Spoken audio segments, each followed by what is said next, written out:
Like and subscribe right now, or this spider will crawl on your face when you're sleeping. Have you ever thought of just going to some secluded place, hiding from the rest of the world? But where would you go? Well, there are some of the busiest communities located in the remotest areas on Earth. One of them could be your next peaceful place. So let's look at the 10 most isolated communities at the end of the Earth. Number 10. Tristan da Cunha. Let's start this list with Tristan da Cunha, also known as Tristan, the world's most remote inhabited island in the world, situated in the middle of the Atlantic, or we would call it in the middle of nowhere. The nearest speck of land, Saint Helena, is 1,500 miles away, and it's 1,750 miles away from the continent of Africa. Yeah, it's fair to say that this island is pretty isolated. Around 300 people live there, and you require special permission to visit. 5 to 6 days of boat travel are required to get there. You must be thinking about the basic necessities here. Well, people here use the same London, UK rates. Unfortunately, you have to order groceries weeks or months in advance due to the obvious shipping difficulties. Also, there is an internet cafe on the island, but the connection is very slow, 256 kilobytes per second, so you might have to adjust. Before we move on, I've got a little challenge for you that'll take 5 seconds to complete. So here's the deal. You just leave a like on this video, smash that subscribe button, and hit the notification bell, and you'll get 25 years of amazing luck. Try it. It really works. Number 9. Supai Village. Did you know there's a village hidden inside the Grand Canyon? In Coconino County, Arizona, there is a census-designated place known as Supai Village. Surprisingly, it is home to hundreds. Well, it's pretty difficult to get to this place, but annually, thousands of tourists trek to see the Grand Canyon. Most of them are unaware of Supai Village. According to the U.S. Department of Agriculture, the village is referred to as the most remote community of the contiguous United States. You can visit this incredible place either by helicopter or, if you're willing to trek 8 miles by foot or mule. The community here is tiny, with one lodge, a convenience store, a cafe, and a school from which around 20 students graduate. To live in Supai is definitely the ultimate method of living off the grid. Number 8. Motu Tibet. Motu in eastern Tibet is the only country with no highway linked to the outside world. That sounds strange. Among all of China's 2,100 counties, this particular area boasts a unique environment experience and is also considered a sacred paradise by the people who live and travel there. With a population of about 10,000 people, this magical place covers an area of 12,000 square miles and is inhabited by the Minba and Luoba ethnic groups. All travel to and from has to be done on foot, and it takes a 4-day hike through the dense jungle to reach what's been considered one of the most remote populations on Earth. There are no roads leading in or out, the reason being floods or avalanches that have plagued the area. It seems nature itself preserves the beauty of this secluded haven. Number 7. Itor Kotor Mit.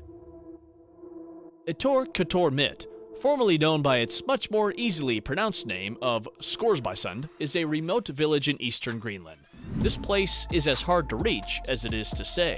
This unique settlement is one of the most remote places in the Western Hemisphere, with a population of just 345 as of 2020.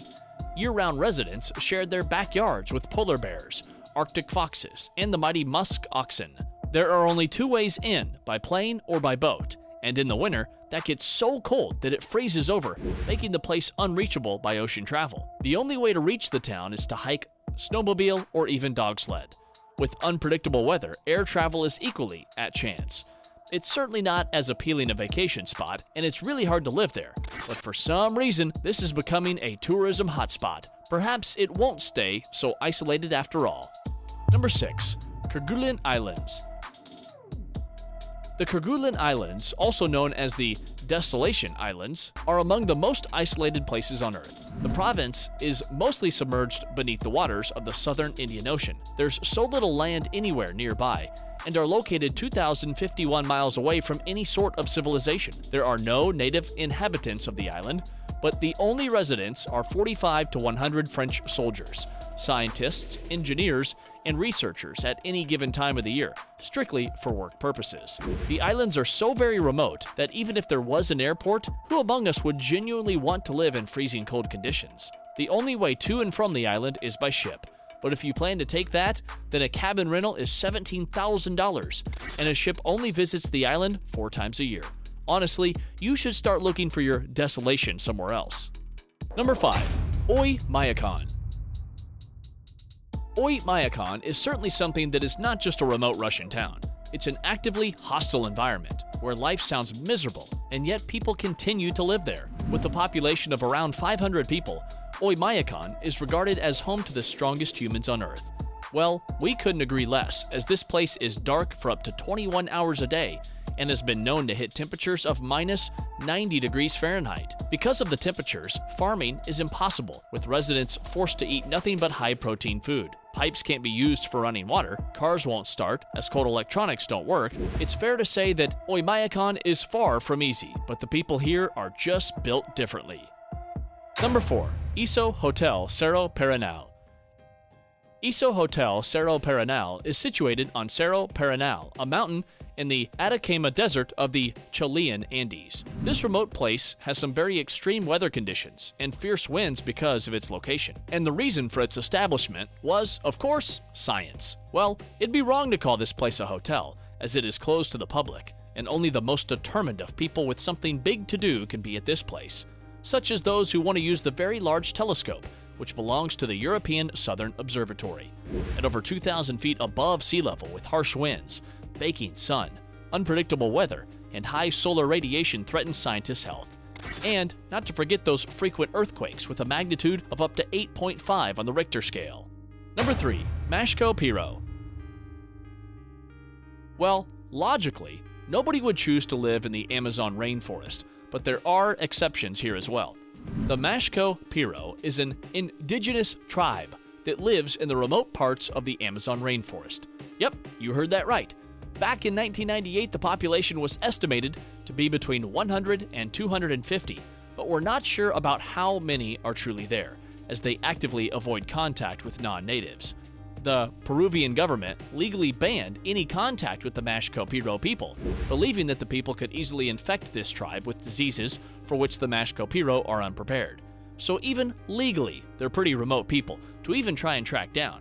Also, Mashco Pirros are considered dangerous, so it won't be a good idea to go and say hi. And now let us move on to our subscriber pick of the day. This image was sent to us by a subscriber. Similarly, if you ever wish to know more about an image you come across, just send it to us. Who knows, we might even feature it in one of our videos. Our subscriber picture today shows Migingo Island. Well, those who have a deep interest in Africa's territorial politics would know the history associated with Migingo Island. 2 Kenyan fishermen discovered and settled on Migingo Island, a 0.49-acre island in Lake Victoria. Initially, it was filled with weeds, birds, and snakes. But within 18 years, the island was home to 131 residents. For them, it might be a lovely place to live, but due to its unique position, both Kenya and Uganda have claimed ownership of it. Surprisingly, nobody can even reach the island without a boat. Well, if you really visit this island, then don't worry, as the island features 4 pubs, many brothels, and a pharmacy. Even at that small piece of the island, people there have sorted out their priorities and know how to live. Number 1. Siwa Oasis. Siwa Oasis can be considered as one of the most populated, isolated communities. This urban oasis is one of the most famous small communities in Egypt and is home to around 33,000 people. That's quite a lot, but as compared to other communities in Egypt, it's pretty isolated. The Siwa Oasis is around 348 miles from Cairo and extends for around 50 miles in length and 12 miles in width. Unlike any other place in Egypt, with a unique lifestyle, all new dialect, and their very own language, the people here have adopted their new way of living. Surprisingly, this isolated community is also a huge tourist hotspot. All thanks go to the fact that it was once the home to an oracle of Ammon and a significant part of ancient Egypt. This tourism is definitely the most vital source of income for this relatively small community. You might be thinking, with that much population, the Siwa Oasis might not be as small as some of the other communities we're highlighting today, but it's definitely just as isolated. And that concludes our list of the 10 most isolated communities at the end of the earth. Which one do you think is the most isolated one and could be your next tour spot? Comment down below to let us know. Before you go, don't forget to like and subscribe and click the bell icon to stay up to date with our latest videos. We'll see you next time.